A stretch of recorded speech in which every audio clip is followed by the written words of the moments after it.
Assalamualaikum warahmatullahi wabarakatuh. Ini adalah latihan TIU part 2. Di video ini kita akan bahas cara menyelesaikan soal TIU sebanyak 10 nomor dan selamat datang di Yahdi Kelas. Kita masuk di soal pertama. Sebuah perusahaan memiliki 610 karyawan di tahun 2022. Selama tahun berjalan, 25 karyawan mengundurkan diri.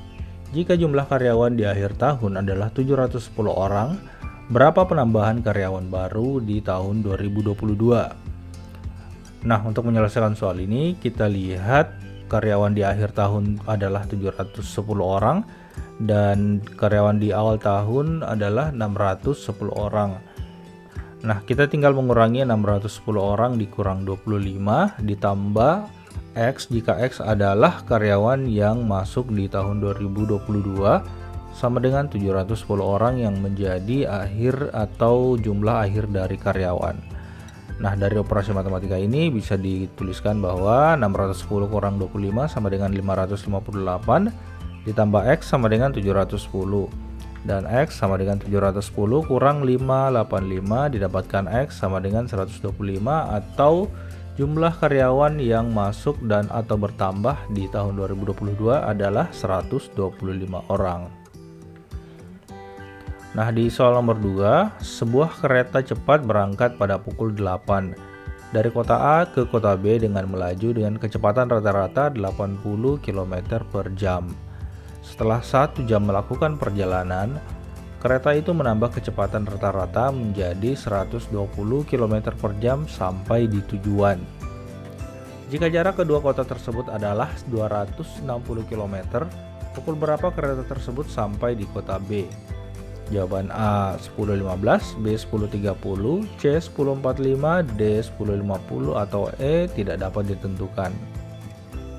Nah, untuk menjawab pertanyaan ini, kereta tersebut melakukan perjalanan dengan dua kecepatan rata-rata. Di awal dia memiliki kecepatan 80 km per jam dan yang kedua dia menambah kecepatannya menjadi 120 km per jam. Nah, kita lihat pada pukul 8 sampai pukul 9 dengan kecepatan 80 km per jam. Selama 1 jam waktu tempuh, kereta tersebut telah melakukan perjalanan atau telah sampai sejauh 80 km. Nah, di pukul 9, kereta tersebut meningkatkan kecepatan menjadi 120 km per jam.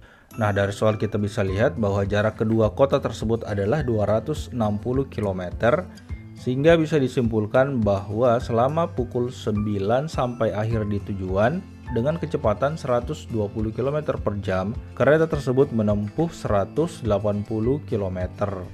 Nah, dari 180 km ini kita bisa menentukan berapa waktu tempuh yang dibutuhkan pada kecepatan 120 km per jam. Caranya 180 dibagi 20 didapatkan 1,5 jam. Karena pertanyaannya pukul berapa kereta tersebut sampai di kota B, maka kita tinggal menambahkan pukul 9 ditambah 1,5 jam, itu didapatkan pukul 10.30. Jadi jawaban yang benar adalah B. Sekarang kita pindah ke soal nomor 3.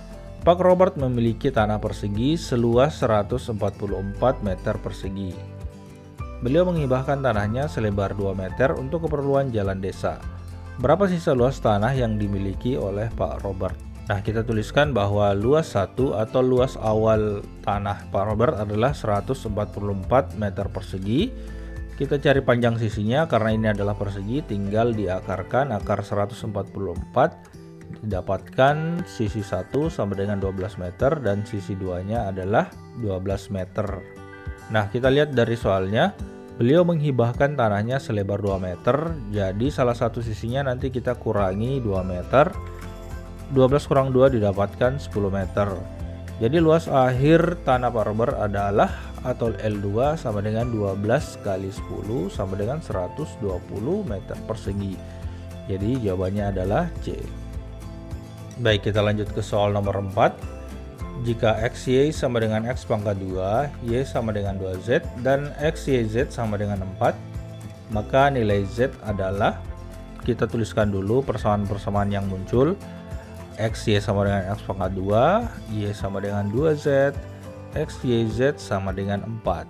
Nah, karena X kali Y sama dengan X pangkat 2, bisa kita simpulkan bahwa X sama dengan Y. Karena X sama dengan Y, kita juga bisa menuliskan bahwa X sama dengan 2Z sesuai persamaan kedua. Nah, sekarang karena Y sama dengan 2Z dan X sama dengan 2Z, kita masukkan di persamaan ketiga, X, Y, Z sama dengan 4. Jadi 2Z kali 2Z kali Z sama dengan 4 sama dengan 4Z pangkat 3 sama dengan 4. Jadi Z pangkat 3 sama dengan 4 per 4 sama dengan 1. Karena akar pangkat 3 dari 1 adalah 1, maka jawabannya adalah B. Nah, kita lanjut di soal nomor 5. Jika perbandingan antara sudut-sudut segitiga adalah 1:2:3, maka berapa sudut terkecilnya? Nah, jika kita tuliskan bahwa alfa 1, alfa 2, alfa 3 sama dengan 1:2:3, maka yang perlu kita cari di sini adalah alfa 1, karena alfa 1 adalah perbandingan terkecil dari ketiga angka tersebut. Nah, untuk mendapatkan adalah alfa 1 sama dengan 1 dibagi 1 tambah 2 tambah 3 dikali 180.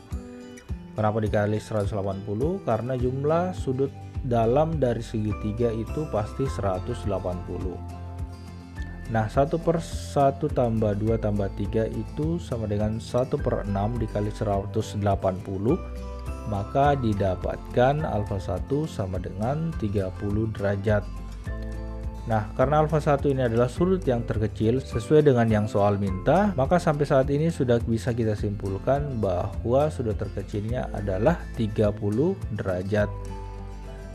Kita juga bisa mencari sudut alfa 2 itu berapa.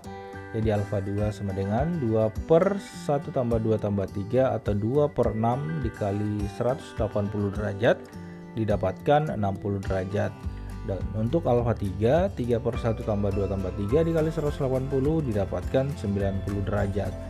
Jika kita tambahkan ketiga sudut ini 30, 60, dan 90 itu adalah 180 derajat.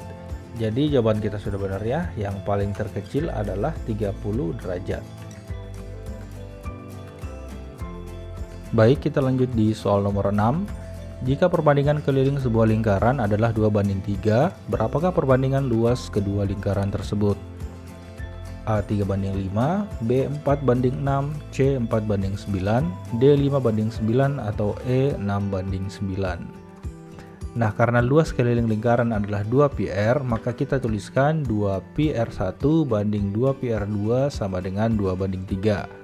Kita tuliskan lagi di bawah 2πr1 sama dengan 2 dan 2πr2 sama dengan 3.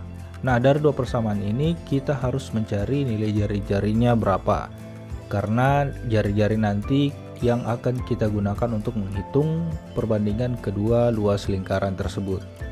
Jadi R1 sama dengan 2 per 2pi dan R2 sama dengan 3 per 2pi.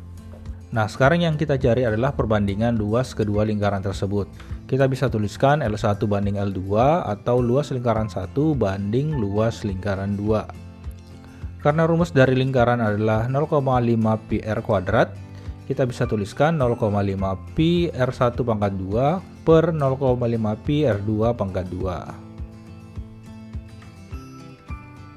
Nah, karena nilai R1 dan R2 tadi sudah kita temukan, yaitu nilai R1 ini dan R2 ini, kita masukkan ke persamaan.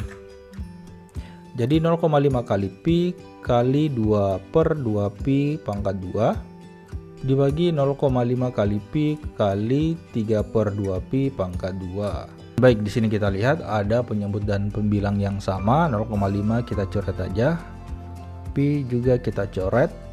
Setelah itu nilai pangkat 2-nya kita masukkan ke dalam kurung. Jadinya 2 pangkat 2 per 2pi pangkat 2 per 3 pangkat 2 dibagi 2pi pangkat 2. Nah, karena nilainya ini sama, tinggal dicoret. Jadi bisa dituliskan 2 pangkat 2 sama dengan 4 dan 3 pangkat 2 sama dengan 9. Jadi jawabannya adalah 4/9. Nah, kita lanjut di soal nomor 7. Ini adalah soal terkait sinonim. Di sini ada kata defleksi.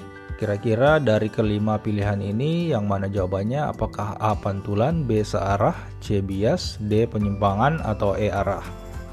Untuk menyelesaikan soal ini, saya pikir teman-teman harus lebih banyak menyelesaikan soal-soal persamaan kata atau sinonim seperti ini, ataupun lebih memperbanyak literatur kata-kata atau bahasa teman-teman.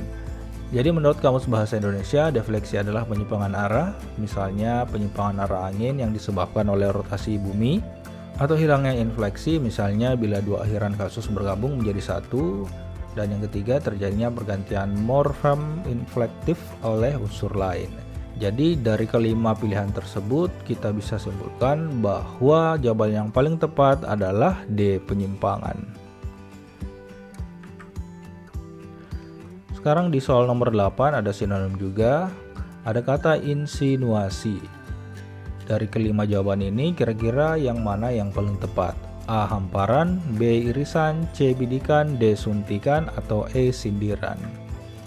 Berdasarkan Kamus Besar Bahasa Indonesia, insinuasi adalah tuduhan tersembunyi, tidak terang-terangan atau tidak langsung, atau sindiran. Jadi kita bisa simpulkan bahwa jawaban yang paling tepat adalah E. sindiran. Baik, kita masuk di soal nomor 9, ada soal antonim. Di sini kata prolog, kira-kira dari kelima jawaban ini yang mana jawaban yang paling tepat? A. dialog, B. epilog, C. introduksi, D. trailer, E. teaser. Dialog artinya komunikasi dua arah antar dua orang.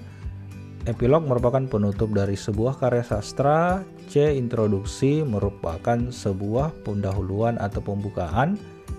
Trailer dan teaser merupakan media promosi yang sering digunakan dalam mempromosikan film, lagu, atau drama. Jadi karena prolog artinya adalah pembuka, bisa kita simpulkan jawaban yang paling tepat adalah B. epilog. Epilog bagian penutup pada karya sastra yang fungsinya menyampaikan intisari suatu cerita dan menafsirkan maksud karya itu. Bisa juga diartikan sebagai pidato singkat pada akhir drama atau peristiwa terakhir dalam menyelesaikan peristiwa induk. Jadi jawaban yang tepat adalah B. Sekarang untuk nomor 10, delusi. Kira-kira antonim dari kata delusi: A. ilusi, B. nyata, C. halusinasi, D. impian, E. imajinasi. Nah, untuk arti kata delusi adalah pikiran atau pandangan yang tidak berdasar atau tidak rasional, biasanya berwujud sifat kemegahan diri atau perasaan dikejar-kejar, pendapat yang tidak didasarkan pada kenyataan atau khayalan. Yang A. ilusi adalah hampir sama dengan delusi.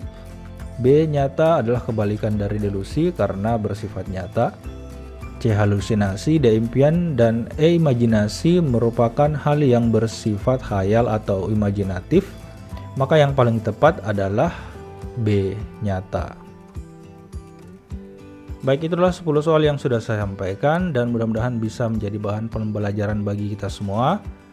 Jika ada koreksi, kritik, dan saran, silahkan tuliskan di kolom komentar. Jangan lupa bagikan ke teman-teman kalian yang mungkin membutuhkan latihan untuk persiapan tes CPNS tahun 2023. Jangan lupa subscribe channel ini karena akan ada soal-soal latihan lainnya yang akan kita bahas bersama. Sampai jumpa di kelas selanjutnya. See you next time.